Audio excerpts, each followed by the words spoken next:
When you're overwhelmed and don't know what to do, Piper Creative is there for you. Oh my god. I dig it.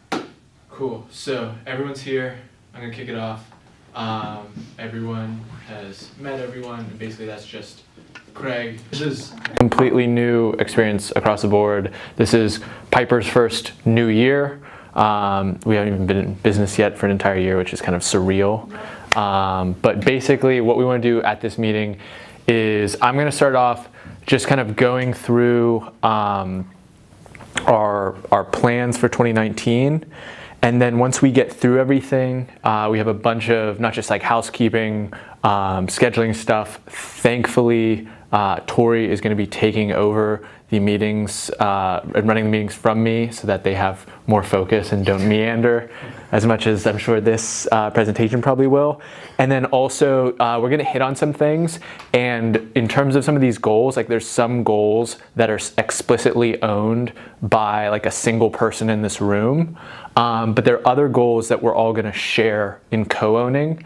And so the best way for us to move forward after kind of going over why we're doing them and how they work is for us all to have a discussion about how we're actually going to go about accomplishing those and what excites you about those. So that's the general game plan. We will obviously be respectful of your time. Everyone's given up some of their Saturday to be here, so I really appreciate that. I really appreciate everyone being here and just frankly being a part of this team. While we were doing some of the planning associated with putting these goals together, the kind of phrase that Tori and Hannah and I just kept reiterating was how talented the people that we have here are and how excited we are about all of you. So that will be reflected in the goals, but we'll just jump into it here. So really quickly, 2018 in review. Like I said, 2018 was the year that Piper was founded, as proven by Hannah's shirt. Piper Creative established in 2018. And a couple really important things got off the ground last year. We went from 0 to actual revenue. We went from no brand and no name to actually having a brand that means something to people. And once again, most importantly, we brought a bunch of great people into our wake. And that also transcends the people who are in this room. Callie couldn't be here, but I mean more than that. The people in the community that are allies for us. Like I had a business meeting today that is, very likely going to lead to meaningful business for Piper. That is someone who we met in the last year, who thought of us, who admires the work that Piper puts out. And when one of his clients was considering like, hey, we need someone to produce more content, we were the first person that he thought of. We were the first call that he made. And that is something that, that speaks to the brand, but it also speaks to the people. Both of those things kind of go hand in hand. That's what we actually mean to other people, and that's only going to continue to increase as the months and years go by. So on the front, I forgot to mention, our phrase for 2019 is plant our roots. You're going to see it in the sign-offs of emails. We're going to say it at the end of meetings. We're going to be using that as a framework for evaluating and validating opportunities that we have and directions that we go. I'm going to explain why we're doing that first off. So there's a fantastic blog post. It's called Impress to Compress, and it's written by a former employee of Amazon. And in this post, what Eugene Wei writes out is that he was at Amazon for 5 consecutive years. And in each of those years, he doesn't remember them as like 2012, 2013, 2014. He literally remembers them by the rallying cry that Bezos and the executive team put together and shared with the entirety of the company. Now, granted, there's not a lot of people here. It's actually very easy for us to all get on the same page, even though that seems ridiculous, and we're even having miscommunications at times in this small of a group. But imagine the monumental task of trying to get 100 or 1,000 or 10,000 people all on the same page. So the way that we do this, and by saying plant our roots, is this rallying cry that everyone knows what the objective is in 2019. The reason that we picked plant our roots as that objective is we see Piper as this amazing organic growing thing in and of its own right. And if we can adequately plant the roots that will set it up, deep, strong, healthy roots into the ground, that is what's going to set the stage for Piper to grow not only tremendously tall and tremendously strong, but in a bunch of different directions. One of the things that I think we've all kind of talked about in some way, shape, or form is how flexible and dynamic the Piper brand can be. Right now, to a lot of people, we're Piper Creative, there's the Going Deep Summit, there's the Going Deep podcast, but Piper is going to sprout off in a bunch of different directions, and it is only with really solid roots, really healthy, firm, strong roots that we're going to be able to do that. So 2019 is about planting those roots and setting us up for a long period of success. That's why we're saying it that way. You're going to hear a lot more plant our roots in this presentation and moving forward.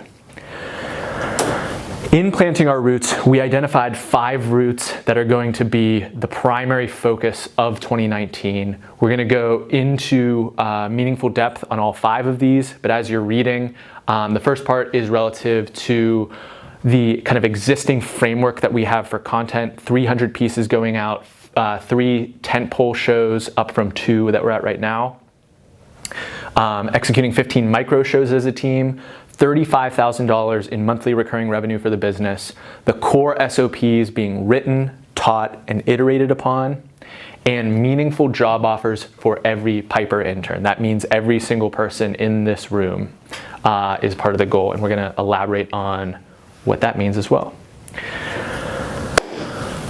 3 tentpole shows and 300 pieces of content a week. We're going to get to the 300 pieces in a second, but 3 tentpole shows. Right now, there are 2 shows that someone would identify as being Piper staples. That is, This is Piper and the Going Deep podcast. The Going Deep podcast happens at least once a week, often 2 times a week, is primarily consumed in an audio format on different podcast players. This is Piper is a sequential, at least once a week vlog that follows the day-to-day goings-on of Piper. We're recording an episode of that right now.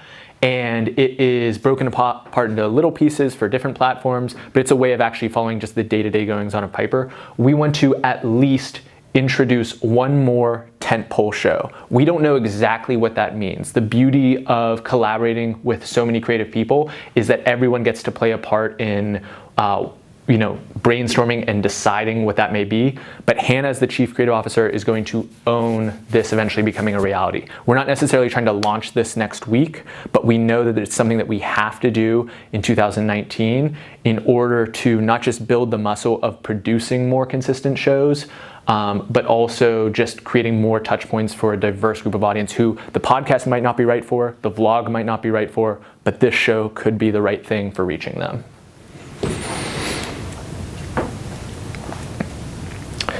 Oh, I didn't talk about the 300 pieces of content. So this is actually arguably equally important, but a part of the larger tentpole show framework. So right now, if we think Going Deep podcast, and let's say there's 2 episodes a week, and then This is Piper, let's say 3 episodes of that vlog go out a week. That gets us to 5 pieces of content in a single week. That's actually not that many. Media organizations would put that out in an hour, in a 30-minute period. But even a company like ours that's selling professional services, we are not a media company, we are an agency, we are a professional services company that has a very, very strong media production system in place. We want to get to a point where between Instagram, LinkedIn, YouTube, podcast, Facebook, all the different platforms out there, there are 300 pieces of Piper branded content coming out on a weekly basis. I honestly spent a lot of time thinking maybe this should even be 500. Like 300 seems almost insurmountable to get to, and 500, I don't know if that's even within grasp, at least with a team of this size.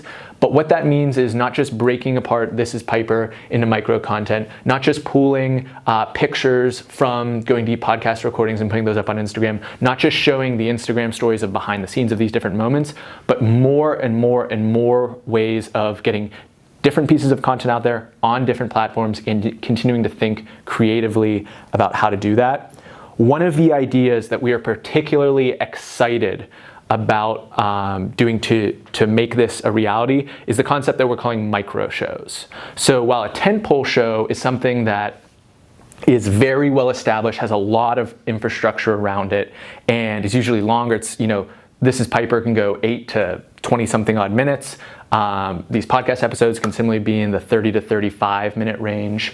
But for these micro shows, what we want to do as a team, every single person in this room participate in maybe a 2-minute show about a business book that you read, or a 1-minute tutorial on photo editing. That's an example of something that Hannah is looking at doing. But this is not limited to me. This is not limited to Hannah. This is not limited to Tori. This is every single person. There's a world in which Annie and Craig, who just met each other, but over the next 3 weeks brainstorm together about a show about board games. And the show is you play a new board game each month and you have some sort of discussion, and it gets edited down to 2 minutes and 15 seconds, but it would live on LinkedIn, on YouTube, we don't know where. There's an entire framework of where does this live, how long would it be, what are we trying to solve, and the tie-in that this could have to different business use cases. So for example, there are certain authors, there are certain characters that I can't get on the radar of. Even though the podcast is relatively successful and I have a track record, they still wouldn't give me the time of day to potentially be on the show. But what we could do in order to get on this person's radar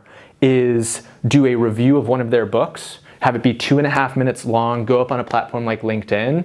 And while not every high-profile author reads every message that comes in, they read a lot of their reviews, particularly when it's an engaging format in a video format over 2.5 minutes. And in every one of those reviews, I'm wearing a piece of Piper apparel or Piper merch that also is being tied into the different business use cases that we have. So there's a lot of opportunities here for everyone in this room to go kind of one step beyond the core responsibilities that you may have. So if your core responsibility is PR outreach, or running Entrepreneurs of Pittsburgh, or creating micro content, and maybe in the future you're going to be stepping up and doing more client work. Those are kind of still the baseline expectations and assumptions that we have about your role. We're not going to just kick that to the side so that you can play around and do these micro shows. But these really represent an arena where you can go be creative, you can go try something new and just kind of be creative and collaborate with everyone in this group. But also it can contribute to the own building of your brand. So I literally have had people ask about every single one of you when I run into them. I've had people say, oh, I haven't seen Aaron Thompson lately. Like, how's he doing? Because he showed up in the one Fall Olympics video. Like, they saw that. They are now have an idea of who Aaron is, and they want to check in and see how things are going.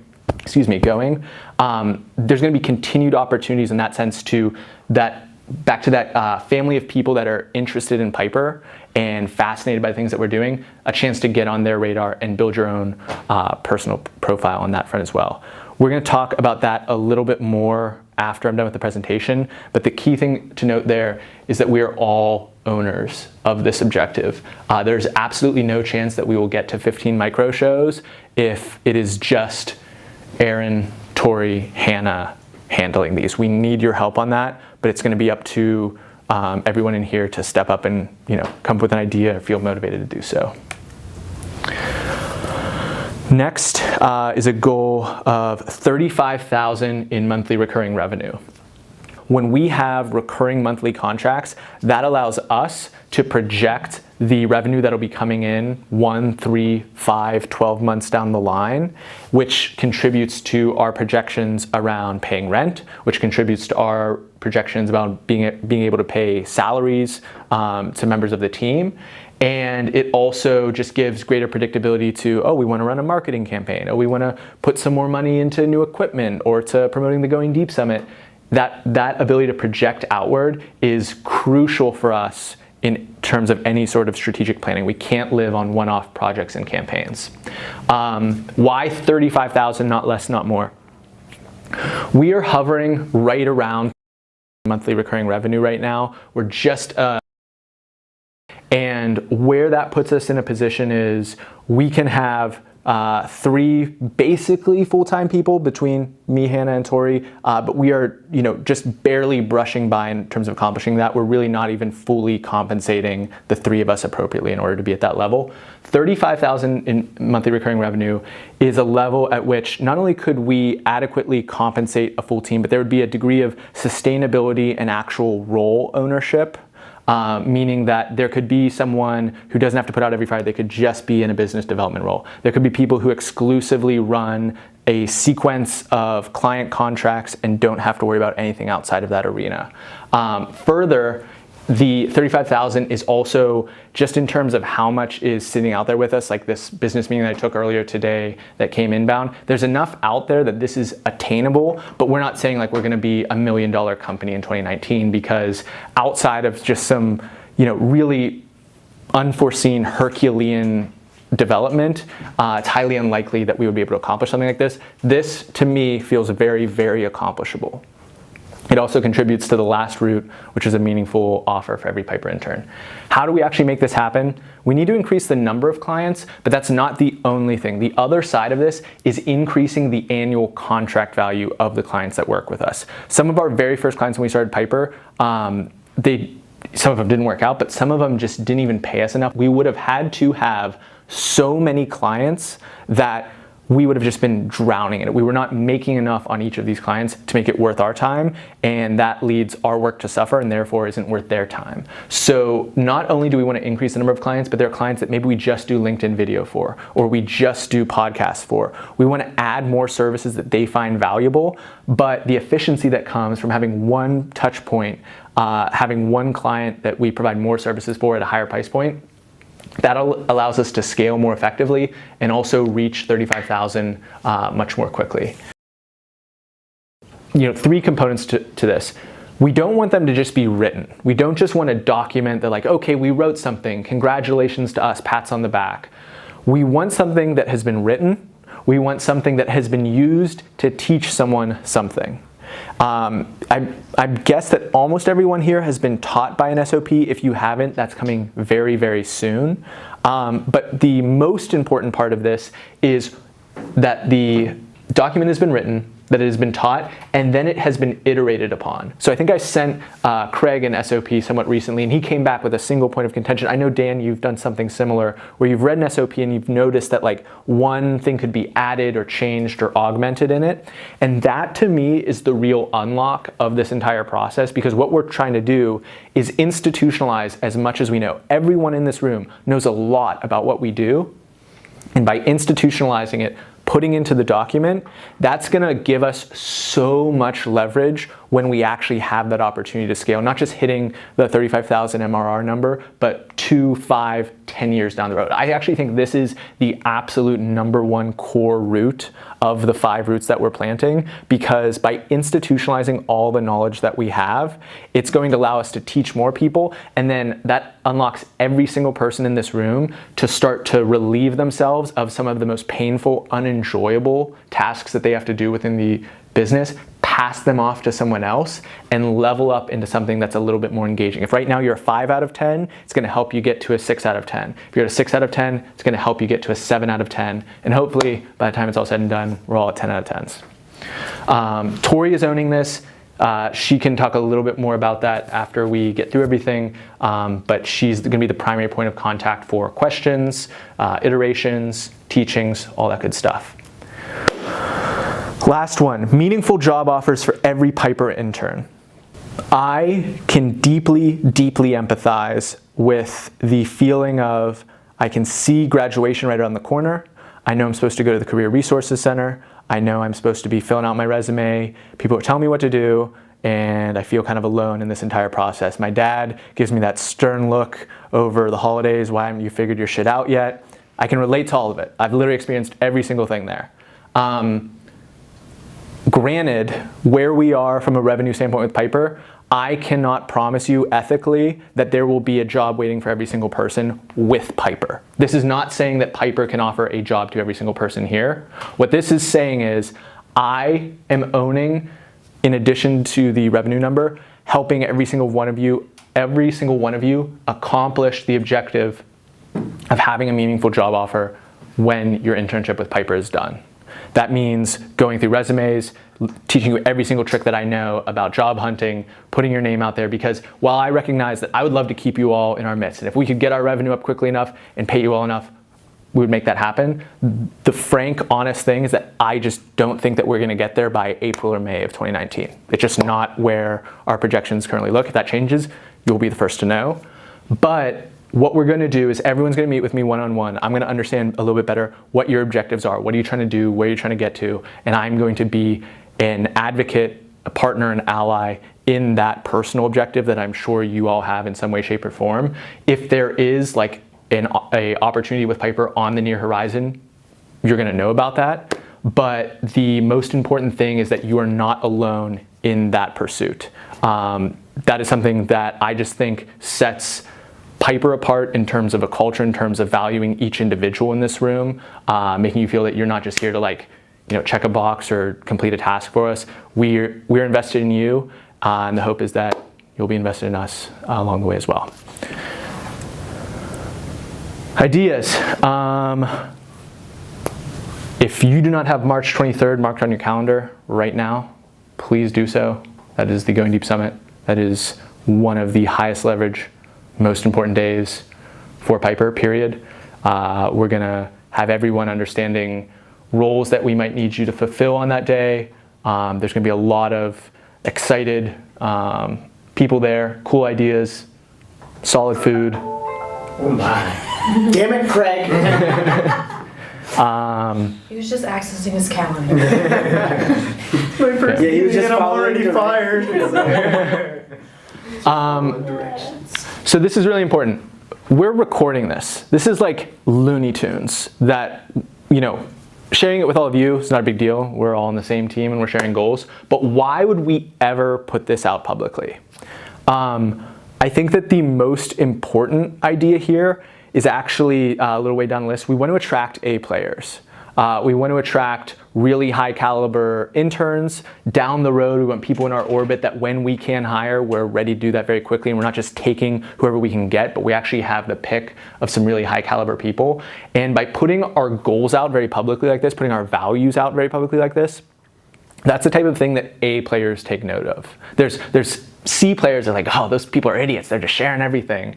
That's not actually who we want here. We want A players here. Everyone here is here because they're an A player, and that is part of the reason why we do what we do. Also, frankly, you guys know it first, but like transparency isn't going to hurt us. No one's gonna like come back and steal one of our tactics or submarine us because they know we're trying to make more money, or submarine us because they know we're trying to get you guys jobs, or submarine us because we're writing SOPs and documenting the things that we do. Yeah, we've made that a target. There's gonna be a hack one day in 2027 of people trying to steal all the Piper wisdom in our internal servers, but that day's not coming anytime soon. The most important thing here is that this is gonna help on like the 300 pieces of content front, but more so than anything else, we just wanna put out the type of people that we are, the type of things that we value, and it's not even faith, it's not even trust. I just know that that's gonna keep the best people in our orbit. So that's why we're doing what we're doing. Those are our 5 routes. Back to the thing I said right at the beginning, we're beyond excited to have everyone in this room here, and we're beyond excited for 2019 and beyond to win so hard. Yeah. Boom. Time for another scone. Any questions off the bat? I don't really got the mini Micro content. shows? Micro shows. I understand. Oh, like you want us to brainstorm ideas and then work together So- to make them? I already. Maybe we should break down the roles a little bit more specifically. So what we were thinking is there's going to be 3 main components to putting together a micro show. Someone is going to have to be on-air talent, so appear in front of the camera. Thank you, Tori. Someone is going to... Try it with Tori. Yeah. Episode 1 skydive. I'm so here for I haven't Is that in our forgot. budget? I'll tell them. Someone is going to have to work the cameras or produce the show, whatever that means. Maybe it's a screen recording, maybe it's actually editing it, whatever. That's another role. The third is kind of coming up with the concepts for these shows and the brainstorming and coming up with new content to fill the time that you're trying to fill. Or even while it's being shot, being there to brainstorm, like, hey, it could be better if you don't mumble. Yes, being the director of sorts. Yeah. Yes, so those are the three main roles. And so as an example, I'm going to do a micro show where I edit a photo in 2 minutes and then export the settings that I have in Photoshop that I use to edit, and then offer that as a free download for people. So they can take those settings and apply them to all of their photos if they want. That's going to be my show. I'm going to be talent, production, and brainstorming. I'm also going to offer people, send me your photos and I'll edit them on the screen and you'll appear, I'll tag you on Instagram, whatever. But for something else, where Aaron wants to do his business book breakdown, I'm going to be production for that, and he's going to be talent, and he's probably going to be a brainstorming and concept man. So that's where the kind of intermixing with the team comes in, so you can mix and match and find out who works well where and wants to do what. And further down this vein of not just the tentpole shows, but the micro shows as well, is I'm trying to construct the business book breakdown show to not be limited to an Aaron Watson personality show. It's the Piper business book breakdown, and once the kind of tropes and like standard beats of the show have been made, then anyone could read a business book and say, hey, I want to do a review of it. Like, I'll be there to help you hit all the beats. But beyond that, it's just Piper reads business books. That's like a great value for us to have, is everyone knows that we're well read, that we're up on certain books. It stimulates conversation. It leads to more recommendations. But it's back to that idea of learning in public. Like, hey, we read this book. This is what we learned. We just delivered you 3 insights that you didn't even know you wanted or needed. Read the book, or now you might really want to. Exactly. We tried one, and I didn't love the way it came out, but that was a tagline that I tried. Welcome to Business Book Breakdown, where we deliver you 3 insights that you didn't know you needed. Yeah. Like that type Welcome to Big Baller Brands Business Book Breakdown. Yep. Exactly. No, and that's the other thing, is we can have a lot of fun. Wait, do you read books? No, BBB. Yeah. Yeah. Wait, you know Big Baller Brands is a brand? Yes. Okay, great. Yes. I just thought it was funny because Business Book Breakdown. Yeah. I got it. I'm tracking. Yeah. Got it. But we can also have fun like with the tropes of other businesses or other shows. Like, we could do our version of, whatever pre-existing show there is, because people already know that form, already know that structure, but because it's our spin on it, it's like, oh, that was creative, which is another value that we're trying to portray.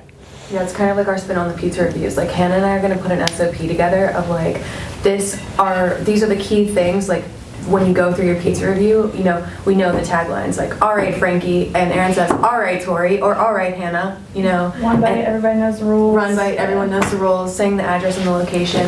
And from someone who's iterating the SOPs, that if we can make the key taglines, document those and create a framework for someone else, it will just empower them to become more confident, be able to speak on air like Aaron does, to be able to do the production in the background in a way that is methodic, but we can get it finished, and then it leads to more of the brainstorming and growing. Yeah, and the other thing that I want to iterate is, it doesn't have to be media related whatsoever. If you're really passionate about basketball, then start a basketball show. If you're super psyched about soft pretzels, then the world needs that. Now, what's the end? If you were to do something with basketball, what's the end goal?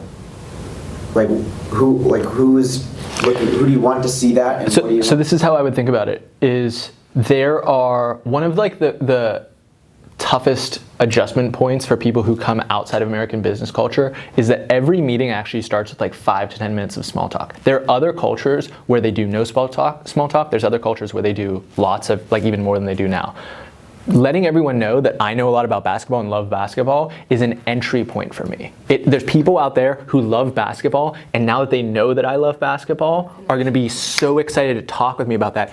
All of a sudden they feel comfortable, and all of a sudden they're willing to offer the next detail about themselves. Or at the margin, same price, kind of same outcome, I'm going to go with the guy I can talk basketball with for the 15 minutes before and after the shoot.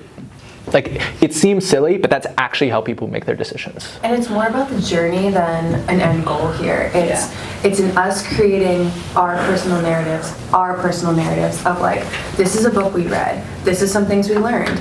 Do you relate to that? Do you want to talk to me about it next time you see me? How do you want to engage with me on the internet about it? Does it inspire you to want to read a book, or to film a book review, or to tell me about a book that you liked that made you think about the book that I liked? And it's this never-ending human connection. Like, try things with Tori. It's like, maybe people are going to want to do more things with me. Maybe I'll get more dates. Maybe I'll get to do more fun things, right? And it's like, Callie could do that, Annie could do that, Craig could do that, right? Yeah. It's the core of it is people connect to people. People are actually starving for interpersonal connection. You might take that for granted, like this time of your life when you're in college and you spend so much downtime with friends, that is just frankly not the case in the rest of the world. That you have to really make a crazy concerted effort to have that happen beyond the age of 23 and 24. And that's not to like, boo-hoo, woe is me, but we are facilitating that by creating more well-rounded pictures of every single person in this room, every single person that ever is a part of the Piper brand company process. And as we were thinking about this goal, like the biggest thing that I got hung up on is the execution gap. So that's literally like the first thing there is going from idea to like thing happening and being produced.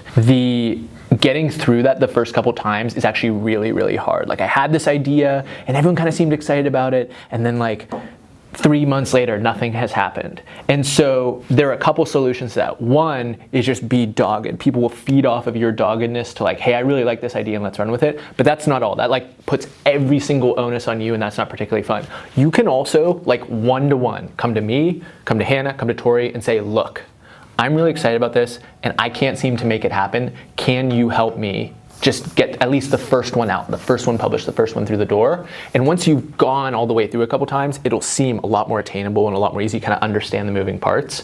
But that, in addition to how we can be helpful, is the number one thing that each of you are learning by actually doing this. Once you've crossed that execution gap a couple times, we'll have seen you do it, we'll trust you, we'll give you more opportunities to just go all the way to the execution gap. But simultaneously, the sense of self-confidence that you have will just go to a completely different level. You'll be like, yeah, I can figure it out. Yeah, throw a broad outline of a project at me and I'll figure it out. That's a pretty cool fucking feeling.